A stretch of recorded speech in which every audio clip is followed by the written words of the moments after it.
Hello, this is Kairo the cat, back here producing an episode for my silly human owner, Shocks podcaster Nick. This is Nick's new episode 4. Nicholas has a lot of Formula One news to talk about. He had so many crazy rants fomenting in his mind after the 2024 Brazilian Grand Prix that he had to let it out before he talked to fellow silly human Sean. Fellow silly human Sean is already driven crazy by Nick's ideas. Any more will put him in the asylum with Nick. Enjoy today's rendition of Nick's news. You can find this podcast at F1Philosophy at YouTube and F1_Philosophy at Instagram. Take it away, Nick. I don't call you Nicholas anymore because I run the house and I have no respect for you. You were doing so good, Kairo. And then you just throw that in there? You have no respect. Stupid fucking cat. Why do I feed you? Why do I take care of you? Ugh. Better stay quiet the rest of the podcast. Anyways, as Kairo said very nicely, that part, is that I have a lot of thoughts from the Brazilian Grand Prix that we just watched. And I couldn't wait to talk about this with Sean because I figured a lot of the stuff I'm going to talk about today is just going to annoy him or get in his way and really get in the way of the conversation we want to have. You can't have a good philosophical dialogue when I'm ranting about everything I saw. So I figured I'd just do a Nick's News today, move on in my own way, and then bring a good, solid discussion to Sean. Because I have a lot of thoughts. As everybody saw, this was an amazing Grand Prix. And what hasn't been said about it already by every other Formula One podcasting crew, content creator. It was such a great race. One of the most legendary races I'm about to talk about. But yeah, so what I'm going to do today is I'm going to go down the list. And I'm going to pull up the list here in just a second. I'm going to go down the list, or I guess you can say the classification, final classification for what we saw. Because I think this was one of the races where not only did Verstappen cement his legacy, prove that he's one of the legends, a Schumacher-esque, a Hamilton-esque, a Senna-esque display, as I'll get into. He not only did that, I think everybody down the list had a story. It's one of those interesting things where everybody down the list had something to talk about. So I'm going to try and get through it all, talk about the things I want to talk about, and also I'll bring up the final driver market news that we heard since the Brazilian Grand Prix. I'm going to just touch on the sprint before I get into the race, because the race is where most of my rants are coming from. The sprint was great,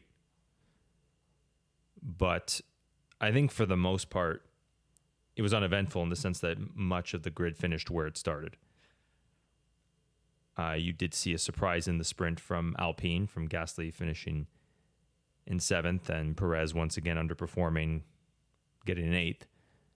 But outside of that, I think what everybody was talking about was the safety car drama, Hülkenberg on the track and them refusing to do a virtual safety car to finish the race in what some people would say was a gift to McLaren.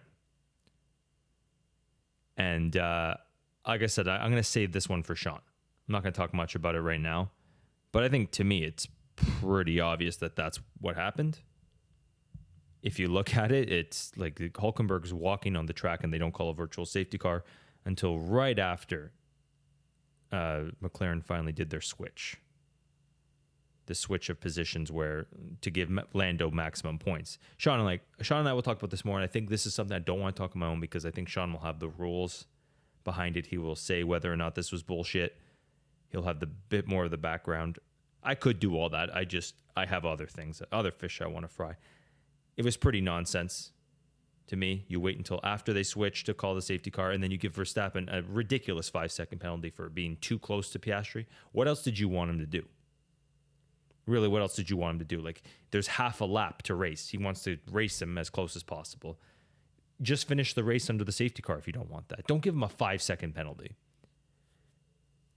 And I think the FIA did everything it could to hinder Verstappen this weekend, and it didn't work. which is what makes this result all that much more of a classic, all that much more legendary. So we'll get into it now. Just for background as to why I think that, Law VS, who I talk about a lot, had an excellent video. It's called "The Struggle is Real" for Verstappen. Everybody should go watch that. It's something that's very close to my heart. He's a Brit talking about British bias in the media against non-British drivers. Sean and I have talked about this a million times. I am a little out of line for always bringing this up. It is a old broken record. But I've said it a million times. A sport that used to be run by British people, has the dominant media, the British media in Europe, is of course going to favor British people.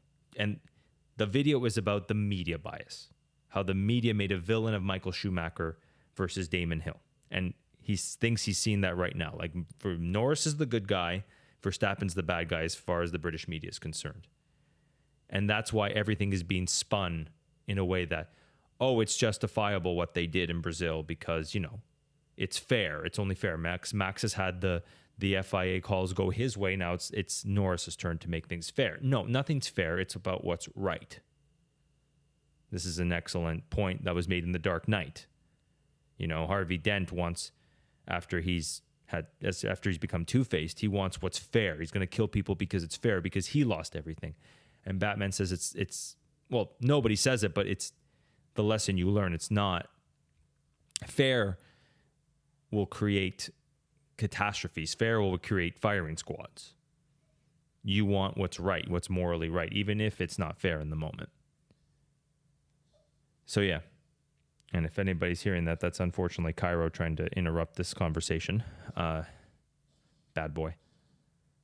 All jokes aside, he's having a bit of an asthma attack, but he'll be fine. He'll be fine. We're good here. We'll be fine. Okay, anyways, in the race, Verstappen wasn't tampered with in the Sunday morning qualifying. Everybody's talking about the wet tires and how useless they are. And so, unfortunately, we lost qualifying to Sunday morning at, I think it was 7:30 Brazil time, which 4 a.m. wake up call for most of the pit crew. It's a shame they did it basically within 5 hours of each other. And we lost a couple races. Well, I think we just lost Alex Albon to that pretty much. They were able to fix up everybody else's car, but five red flags, one of which cost Verstappen a Q3 appearance. He was about to head into Q3, I think, and then the red flag came. Now, this happens. It's not unfair against Verstappen. It happened to Norris in Azerbaijan. Things like this happen. It's just after what we saw in the sprint, it just compounded it. So Verstappen starts 17th after a 5-place grid penalty. And I think it was clear in qualifying that he was fast. He was going to be fast no matter what. But nobody expected a comeback from like that. Nobody expected a comeback like that. And there's a lot of stories of this weekend, but I think this should be number one. It should be. It's probably not. I think there's other stories everybody's talking about, as I'm going to get to, but Verstappen eclipsed everybody's expectations this weekend, became finally, I think, that driver that everybody has to put in the discussion with the greatest of all time. Sean and I have been talking about it, his relentless ability to win, his speed, his ability to make cars better, his ability to develop cars better. Like we saw in Austria, he's all week practicing on an old spec Red Bull to find a few tenths here and there. He ended up beating Norris to pole by 4 tenths. It's stuff like that that makes him the GOAT to me. But I think this weekend finally made everybody realize just how much better he is than everybody else, because while everybody else floundered, or his main championship rivals floundered, he excelled. Just like Schumacher, just like Senna. You have the Senna at Donington Park in 93, 4th to 1st after lap 1, and then destroys that race. Just wins, I think, by a minute or a lap. I didn't even know. It was something ridiculous. And then you have Schumacher in 96 in Spain. Starts 6th on the grid, a second and a half slower than pole sitter Damon Hill. And throughout the race, he's 2 seconds a lap faster than everybody else in the rain. I think, though, Verstappen's is a bit better. I think it's a bit better because, like we've talked about all year, the grid is a lot closer. It's a lot harder to charge through the field these days. Yes, it's helped by the fact that when your car's fast, it's a lot faster than everybody else still. Like, I still think even though the grid's within a second, it's still a second. So Verstappen, if he's fast, he's going to be 3-4 tenths a lap faster. There's less pit stop strategy. They're all in the same fuel. It's easier to do stuff like this. However, in the rain, in the wet, charging through the field, he was aided by a little bit of luck, and I don't think as much luck as Norris may think. And I'll talk about that in a sec. Aided by a little luck, but still, he, by lap 5 or even lap 10, was only 10 seconds behind second place Norris, and he kept that distance. I think by the end, into the red flag, it was like, or right before Norris and Russell pit, I think it was like 9.5 seconds. He just kept the pace from himself in 7th to 1st and 2nd. He just kept that pace between them in the wet. Even though he was slowed down by a little bit of traffic from Tsunoda, Ocon, Leclerc. Actually, I guess that makes him 6th. He had that little DRS train there. He still kept the pace with everybody. And I think at that level, you can't just say it was a lucky win based on circumstance. He was dominant. He then wins by 19 seconds and sets fastest lap after fastest lap after fastest lap. And Norris tried. Norris did. I think Norris's fastest lap came lap 61 and it ended up being still 2 tenths behind Max. But holy crap. To win by 19 seconds is not an easy feat in the rain, especially when anything can go wrong.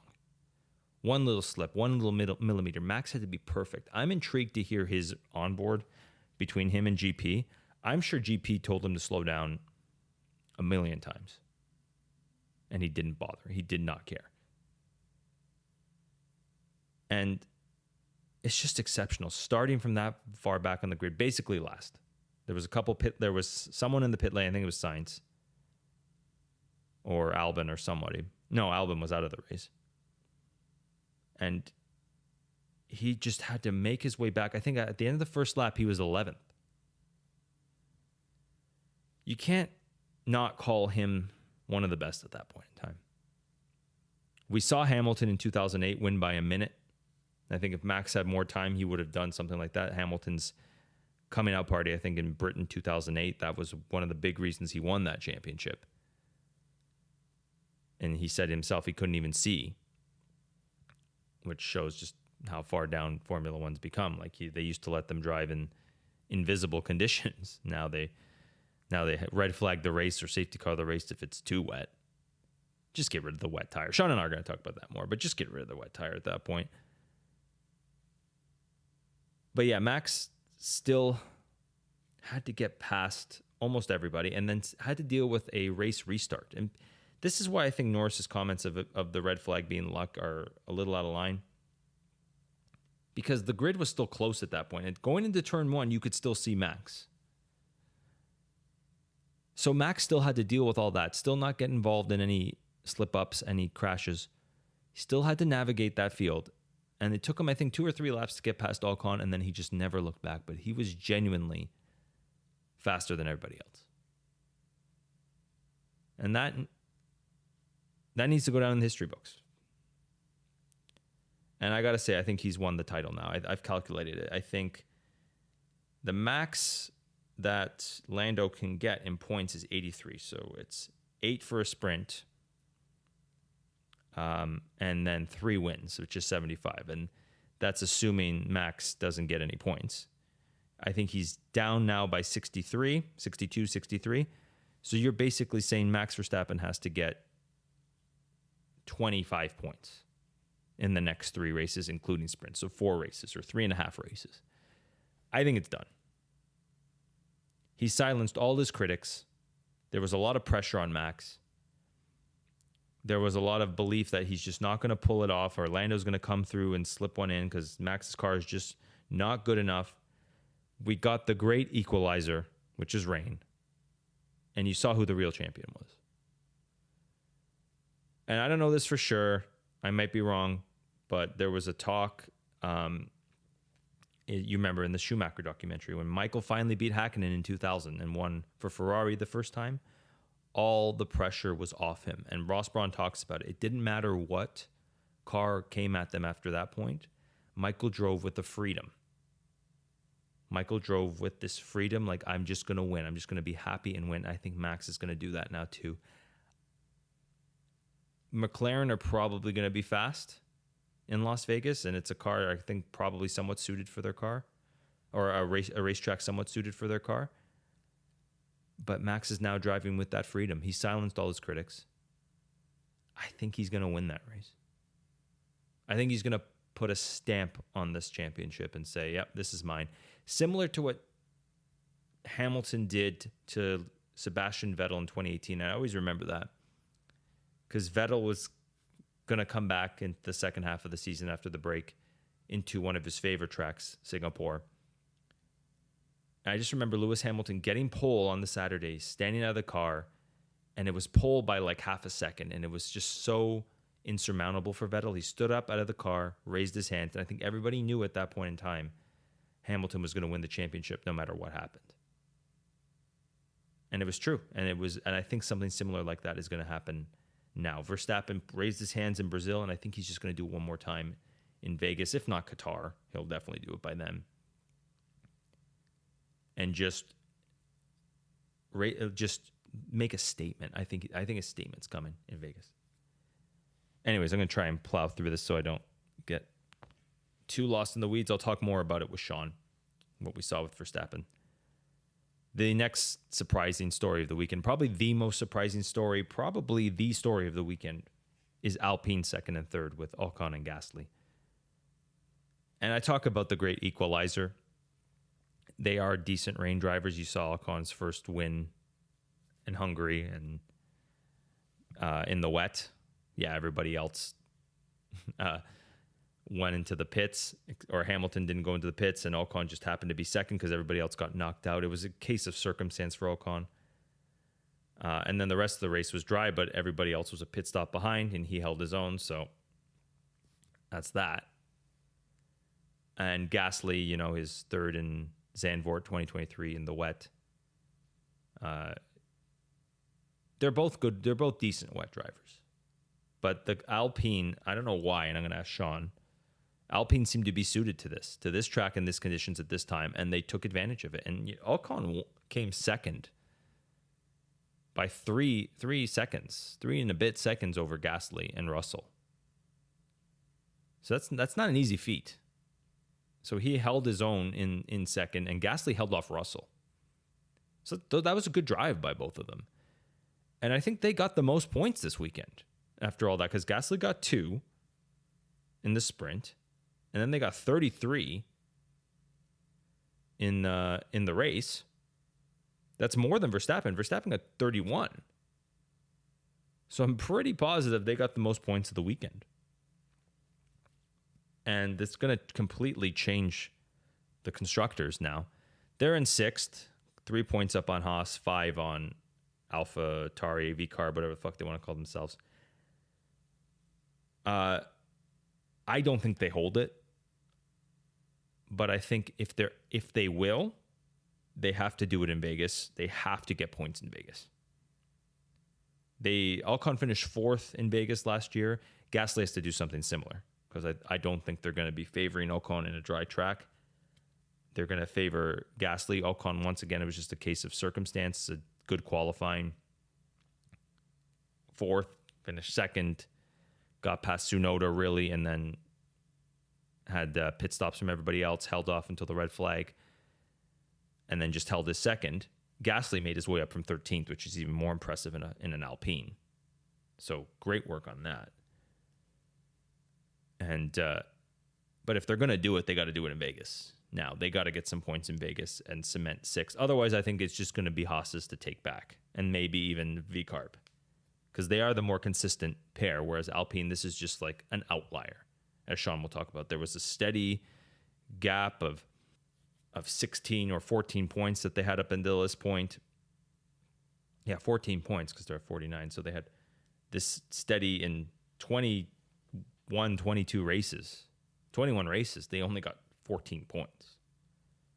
So this is definitely just a lucky outlier for them. They're the luck boxes of this weekend, not Max Verstappen.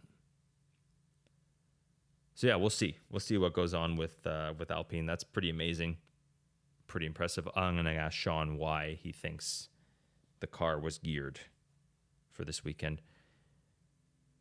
Someone who did get, I think, screwed by the red flag more than Norris was Russell, who came fourth.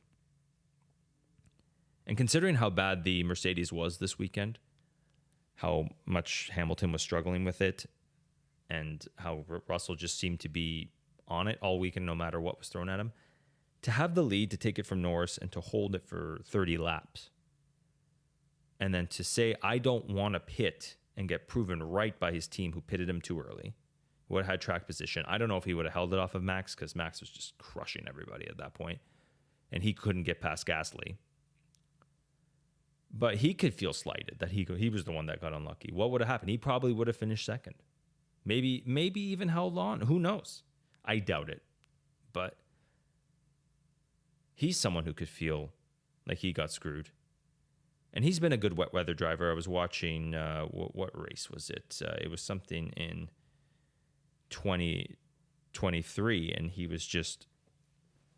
one race in 2023, he just was taking everybody on the wet line on the slicks. I think it was actually Zandvoort. He was charging through the field a little bit at Zandvoort 2023 while everybody else was struggling. He just seems to be a good wet weather driver, and his stock went up, in my opinion. I think he's going to be looked at as a bust. I think he came to Mercedes maybe at the wrong time. Maybe he didn't even deserve to go to Mercedes at that time. Kind of talks too much, trying to act like he's the best at everything. A little bit of his own worst enemy. But then every now and then you see a performance like this and you go, you know what? There's something there. There's something to be said about George Russell. And I don't know. I just, realistically, I think, well, Sean and I will talk about it more at the end of 2025. I don't see why Mercedes would still want him if they have Kimi, if Kimi ends up being good. If Kimi ends up being bad, you may want to keep George as just in case. But he's at least doing better than Hamilton at the moment in these tough situations, but still not enough to ever see a real championship come out of him. Hamilton's on the decline. He should be in the prime of his career, and it's just not happening, is it? And yeah, some of it's unluck like this, but you know, you could have still got past the Alpines, and he didn't. Something has to be said, though. What's going on at Mercedes? Sean and I will talk about it more. 5th, Charles Leclerc. Lando Norris 6th. Max's two major title rivals. We were hearing all this talk. Oh, maybe Leclerc might sneak the title with how fast Ferrari is. And I just think once again, you saw when the chips were down, he wasn't anything special. Didn't really step up, and he's had more time in a better car than Norris has. And it doesn't matter. It doesn't matter how good the car is. I've said it before. Charles Leclerc isn't going to be much. And, you know, Ferrari's chance of taking the constructors took a blow this weekend. Red Bull got back into the mix. And Charles Leclerc has to take some of the blame there. Just wasn't on it at any point in time on Sunday. Was given an extra point on Saturday for a ridiculous Verstappen penalty, and wasn't anything special in qualifying.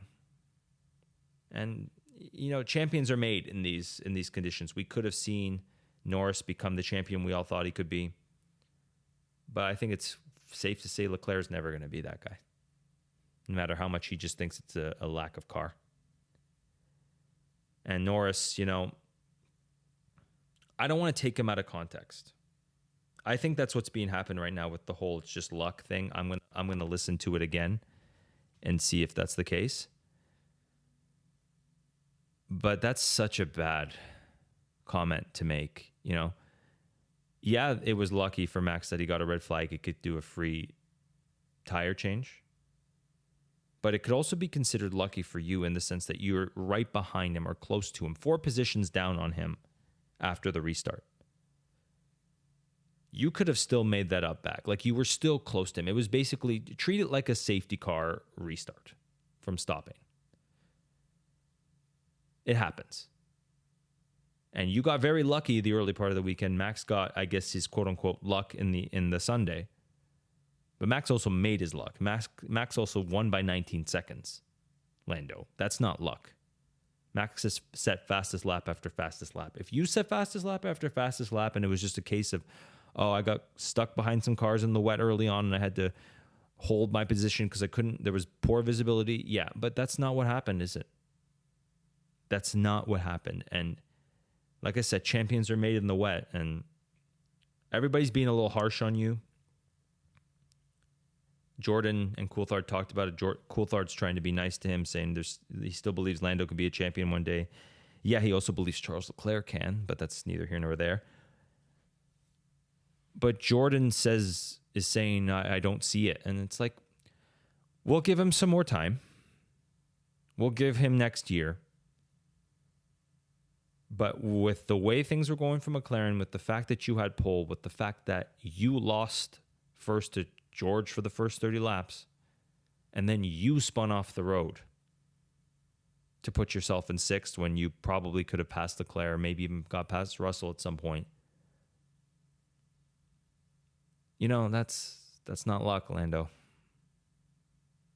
I'm going to re-listen to his comments again before I talk about it with Sean, but it doesn't sound good for him. And Piastri finished 8th. He would have finished 7th. He's been having a bad couple of weekends ever since the autumn break. We came back from the autumn break. He did win the sprint. Realistically, he would have won the sprint. Lando had to move over. Oscar had to hold himself back, and he played the team game. But the Sundays haven't been very good. These last 3 Sundays have not been good for Oscar. 8th behind Magnussen, 7th this time, and then I got a penalty for spinning out Lawson, which is pretty bad, pretty amateur and childish, but at least he didn't spin off like all the other rookies. And he's just, something's off right now, and this is what I worried about with him. I hope next year when he has a focus, a drive to potentially win the title, he loses this malaise, he loses these bad habits. But this is awfully Mark Webber of him, and this is what I always worried about him, is that if you hold them back, he just develops bad habits, or if you have this like very calm mentality that you can just fall into poor results and say, oh, I'll get him next time, oh, I'll build to something. Like, one day you got to step up.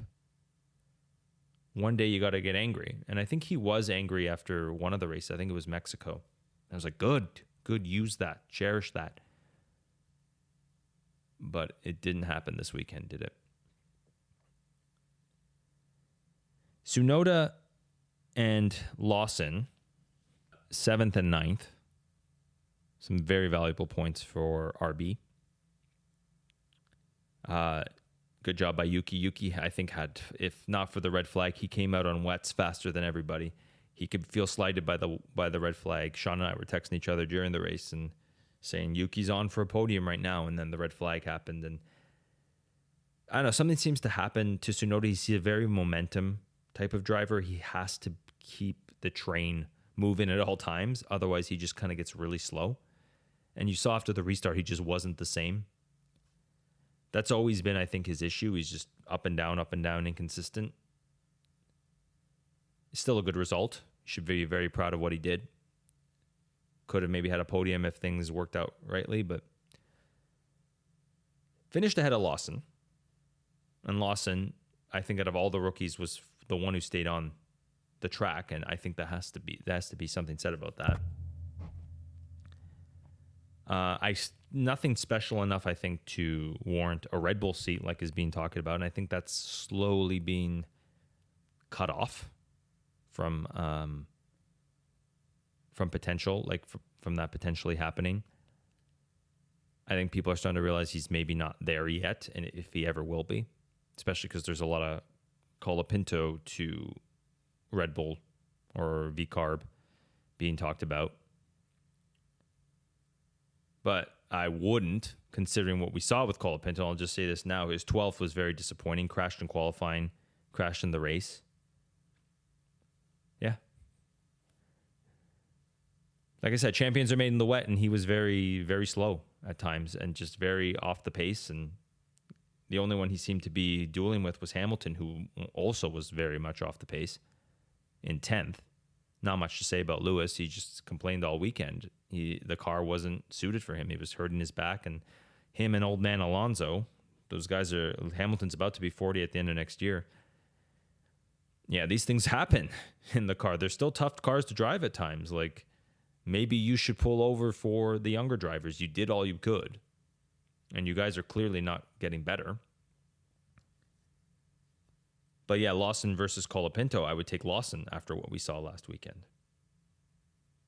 It's Lawson stayed on the track and got points and made his way through the field and had a decent weekend. Had to deal with Perez several times throughout the weekend and was besting him.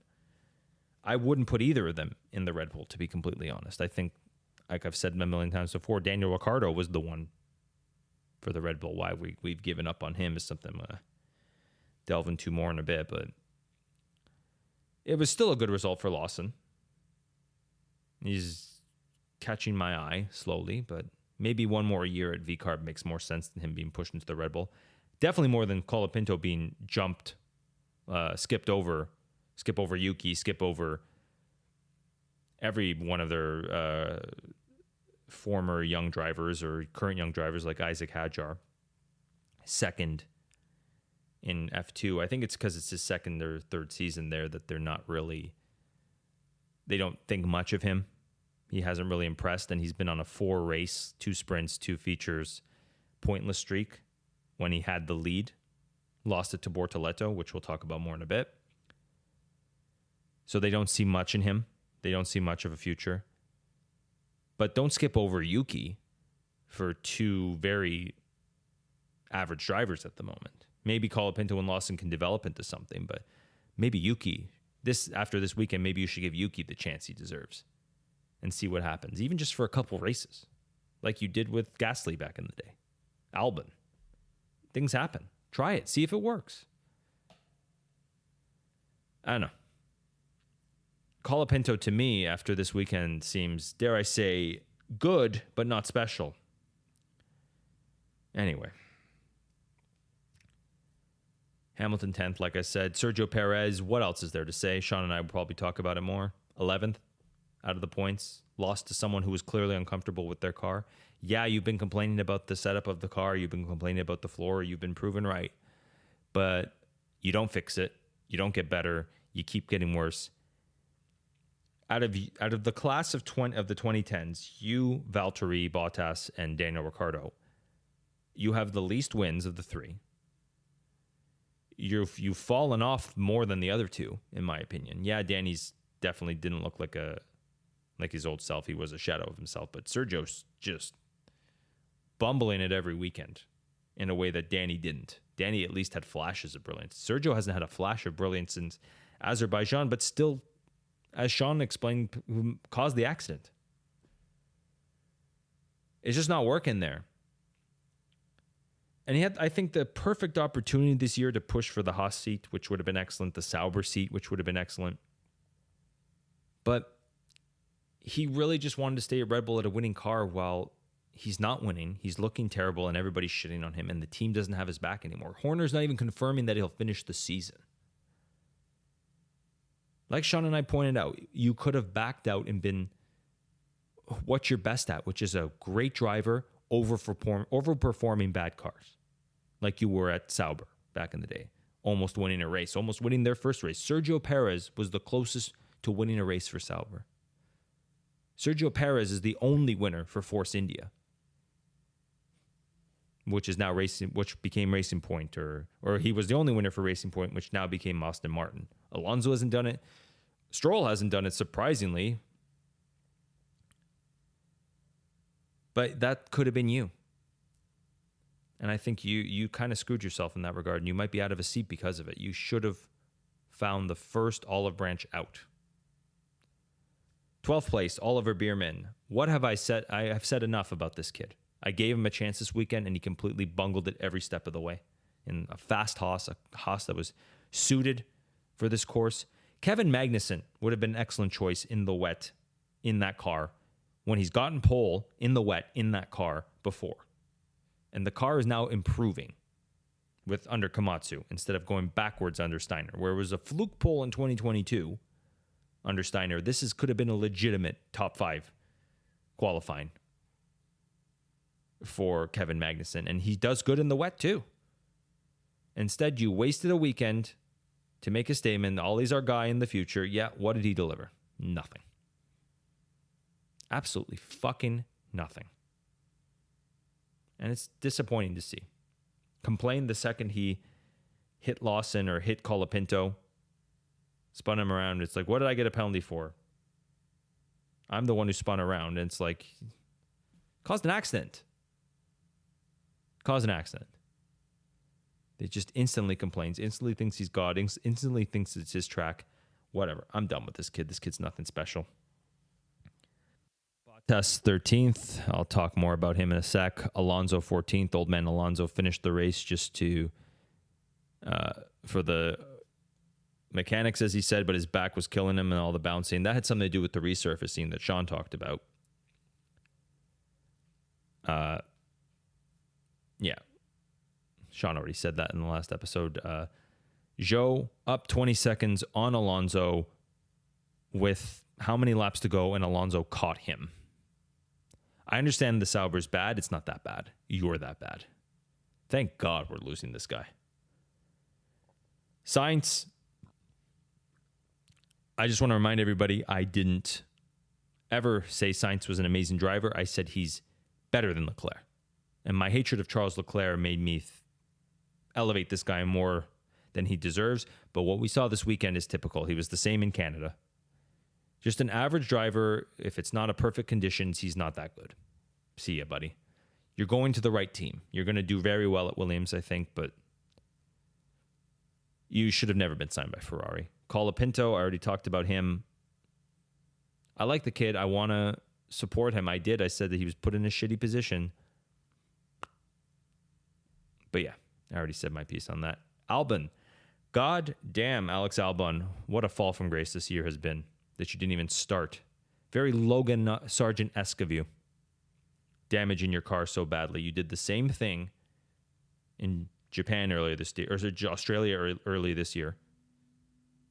We saw that, and they still gave you Logan's car, and you still DNF'd. And then you had a crash in Japan, and yeah, Logan looked bad, but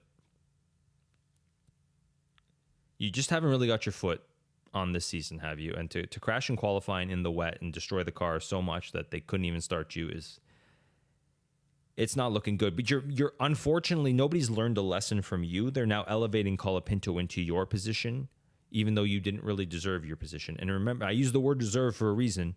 Remember, I freaked out and I saw the writing on the wall with Albon when I started hearing the British media, that girl Michelle at Sky Sports, I forget her last name, still eludes me, saying how Alex Albon deserved the Mercedes seat. And everything started clicking then that, I have been buying the hype with this guy after last year.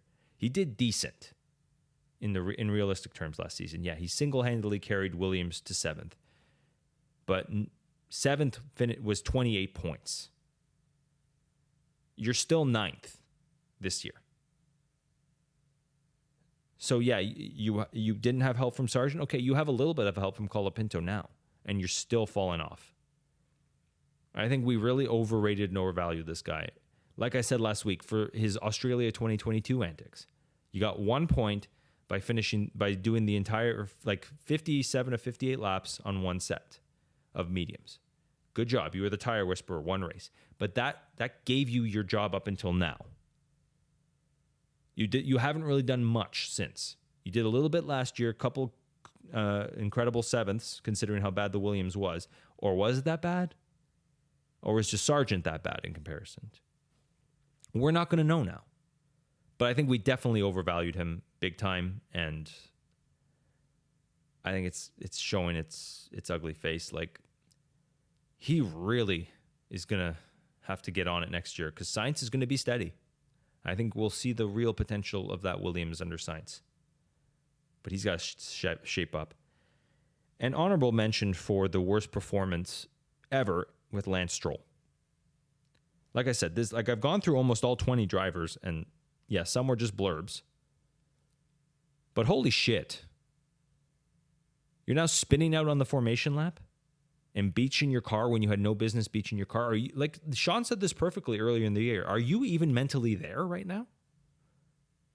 For the good of the league, he needs to be gone. Who knows what he's going to do? He's probably not going to kill himself, but he very well could kill somebody if he's not paying attention. He crashed into Ricciardo in China and then didn't even apologize for it, and it pissed off the entire grid. And it just keeps getting worse with this guy. In a race like that, you were only 15 cars finished, you could have done something with it. Instead, you beach it on the formation lap. They've really got to get rid of this kid. Anyways, could say that till I'm blue in the face. He's going to be on. Remember, Aston Martin, the projects around him, and they fired Otmar Safnauer a couple of years ago because he was saying this is going to take time and we got to get the right things in place. They fired Safnauer and brought in a yes man in Mike Crack, who will go on and seriously say that Lance Stroll is the focal point of Aston Martin. Okay, anyways. You okay there, Kairo? Yeah, he's fine. Anyways, the news that Bortoleto, I'll just touch on this quickly, and this will probably be the end of the episode. The news that Bortoleto signed for Sauber this week was finally announced. I don't know why they didn't announce it in Brazil. That would have been perfect. They said it was because they didn't want the media swarming them. It's like that would have been your that would have been your championship, Sauber. This would have been the time everybody would have been talking about you. You could have done it in Brazil. I don't know why they wasted a good opportunity like that. Anyway, I think he's the right choice. Actually, funny enough, I know maybe all of you thought I was going to go in a different direction with that. I think he's a perfect choice. He's F3 winner last year, F2 leader right now, probably going to win. And if he does win, that's, I think, the end of Isaac Hadjar. It's probably the end of Isaac Hadjar either way. But if he does win, it's a case that he's another Piastri. And he's probably not, because you don't have the same type of management, you don't have the same type of cool head that Piastri has. He has Fernando Alonso as his manager, so it's, we don't have a great developer on our hands. We don't have someone who's going to work hard. No, we have someone who's just going to race hard for 20 odd years and hopefully win a championship if the rules are changed at the right time that the car is getting better. But still, that's not a shot at Bortoleto. There's probably something there. He's probably a great young Brazilian driver. He's coming up through the ranks and dominating. And I think that he deserves that chance. It's a shame. I think it's a bad signing for him. It's a great signing for Sauber. But it's a bad signing for him because you learn from past experiences. Mick Schumacher did exactly this. Went into a team that had no development, was just a bad car for a whole year. It's looking like it's going to be even worse for Sauber next year. And you're going to sit there and have no expectation on you. And you're going to be expected to jump up when the car is better in 2026. But we don't know what the car is going to be in 2026. And if Hülkenberg's the benchmark, you're definitely not going to learn anything. Because Hülkenberg has no benchmark. I forgot to mention him, by the way. He DNF'd as well in the race, spun out. Like, this would have been a perfect time for you to show your experience, show your class. At a time when half the field's gone and you were in a fast car and you spin out and beat your car, get black flagged. Anyways, back to Bortoleto, which will bring me to Hülkenberg. You're in a tricky position. And hopefully it pays off. Next year, aim for 1 point if you can, if the car is good enough. I think you can aim for one. Zhou is useless. And Bottas has been trying all year to get a point. I think I saw a couple. It was Japan and China. He was in point-scoring positions both times. China, he gets a gearbox issue. Japan, poor pit stop. Otherwise, he would have gotten either the 9th or Yuki Tsunoda's point in 10th in Japan. He was right there, and then a bad pit stop put him behind 5 cars that he would have been ahead of. And it's a shame that Sauber is just even that bad. But Bottas has done everything he could to get a point for this team this year. And I think that's going to be Bortoleto's goal next year. Just focus on that. And you don't have the curse of Mick Schumacher. I don't think your team principal doesn't want you there. I think they've made it clear. They've signed you over a couple. A couple of drivers, Mick being one, Bottas being another. So they want you there.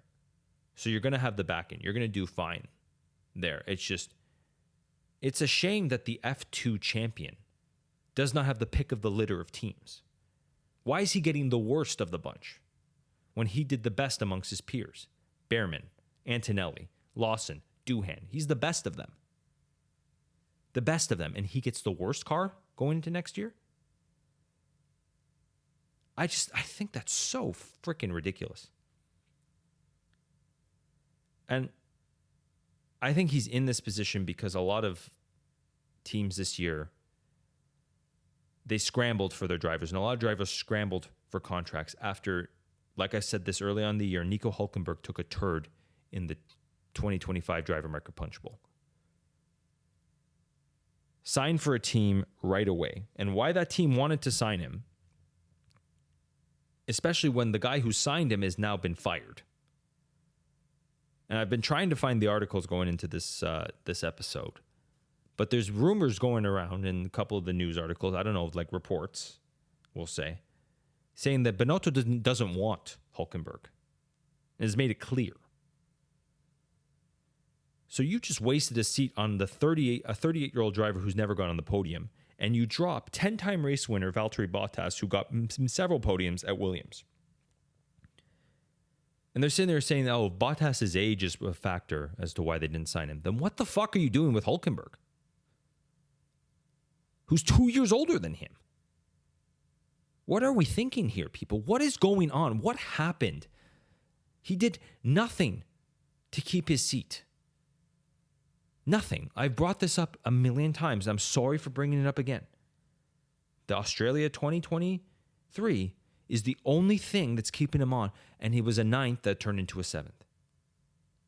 Didn't score a point in a Grand Prix the rest of the season. Magnussen scored more than him in real terms. We saw this year they did not red flag Australia with a big crash on the track. It's because they knew the year before that should not have been a red flag with Magnussen's tire. They were red flag happy the year before. They overdid it and they said, well, we're never doing that again. Even though George Russell's car on the track should have caused the red flag, should have finished the race. Crash on the track, he's exposed, could easily get hit and get killed. That called for a red flag.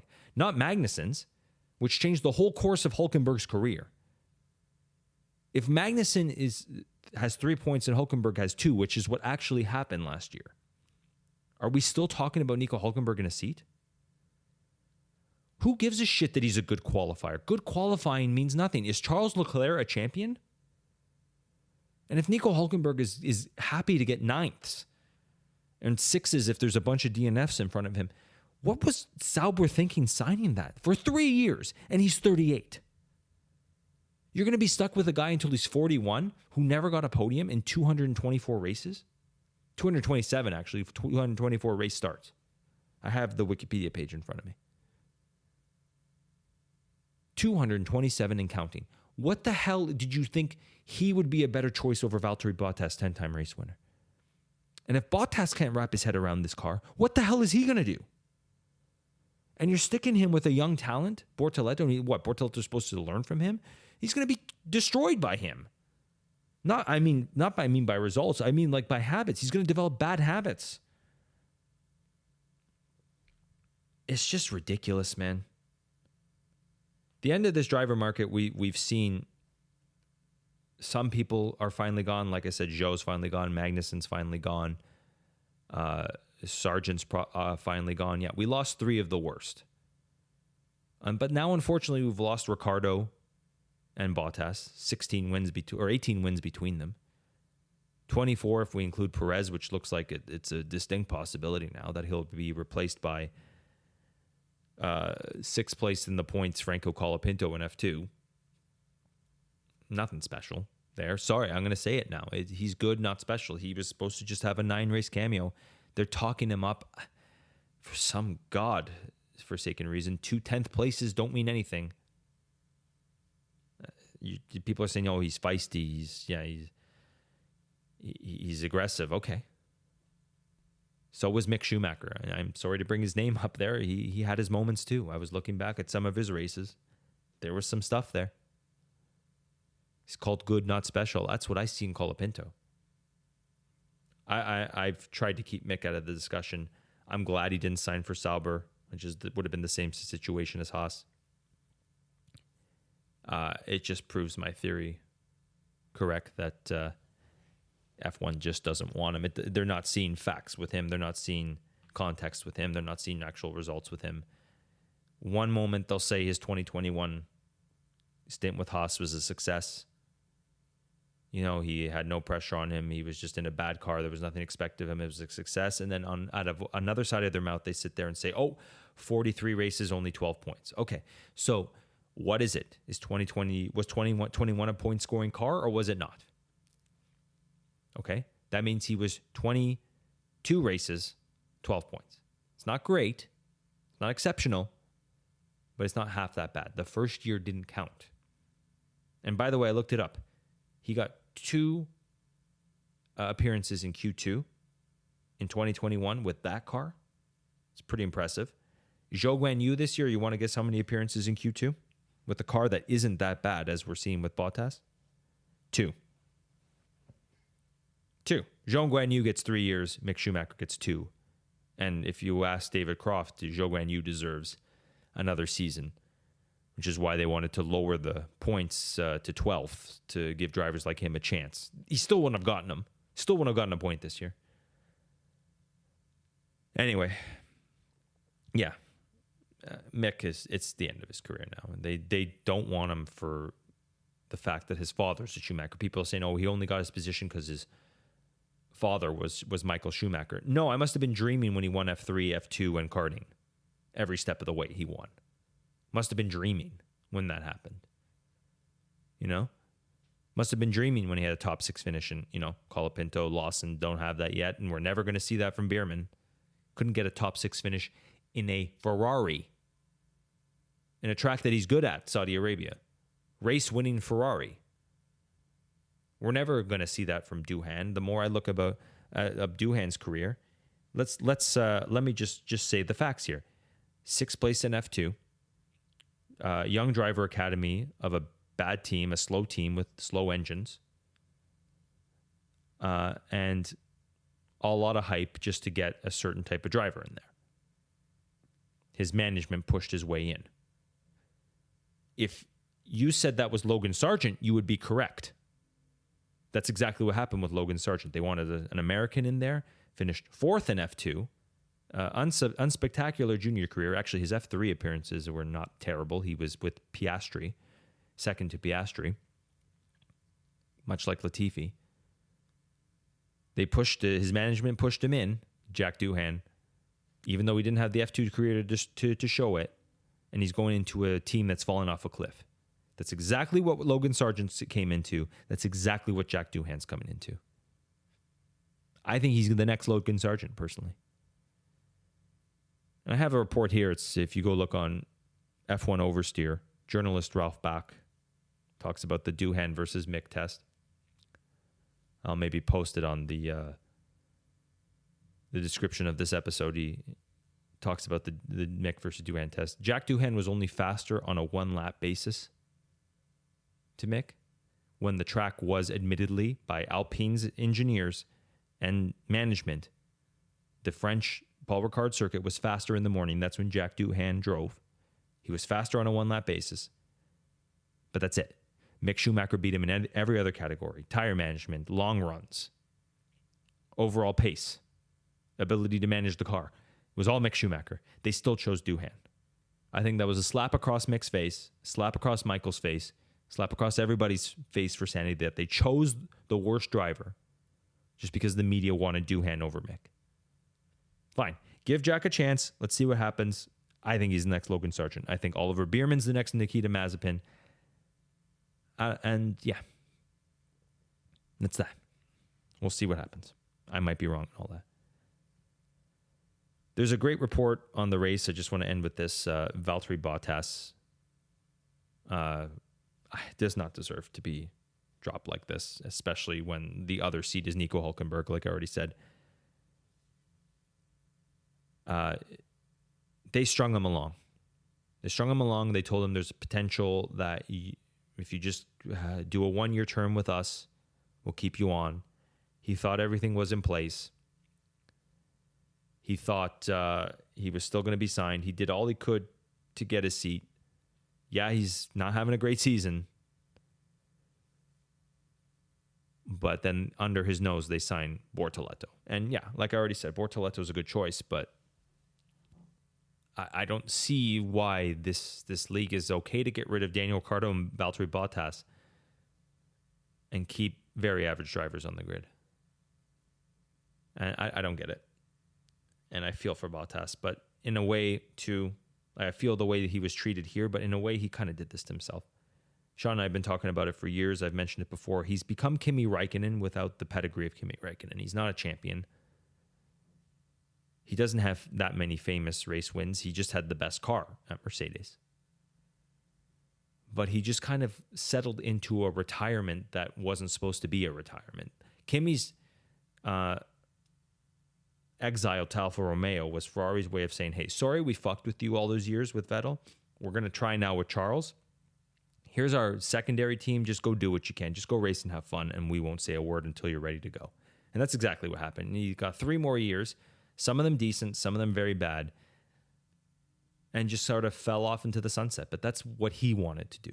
Bottas didn't have that luxury. He really needed to work. He needed to get better. He needed to improve the car. Like I said, if he got 1 point this season, it's kind of hard to drop him. But I guess they had already made up their minds about him. And it's a shame. He is a decent driver. He's a class act. He's a good teammate.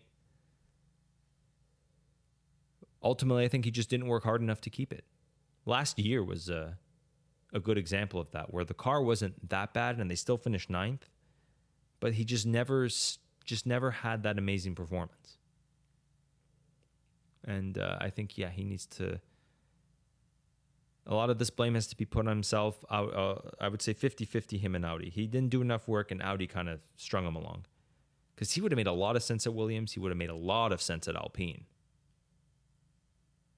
And he even would have made more sense at Haas. I still understand what Haas is doing with wasting a seat on Bierman and Esteban Ocon, when you could have had Bottas and Perez, which would have been amazing.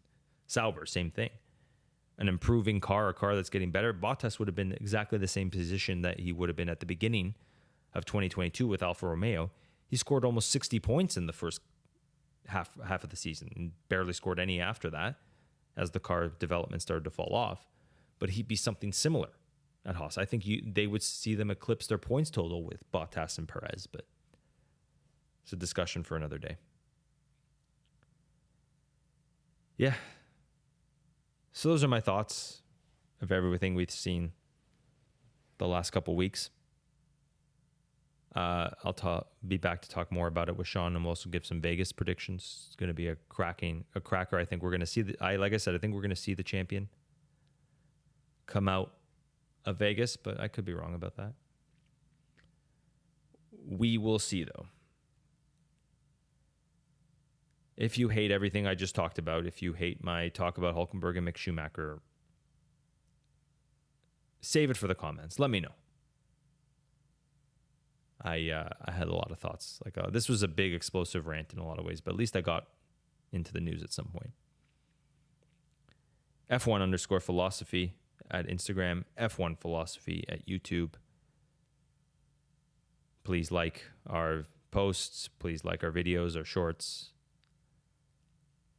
Get us up there. We love doing this stuff. We want to do more of it. We need support from you guys. Help us out. All right, everybody. I'll be back with Sean sometime this week. We'll talk some more about what we saw at Brazil. Good night, everybody.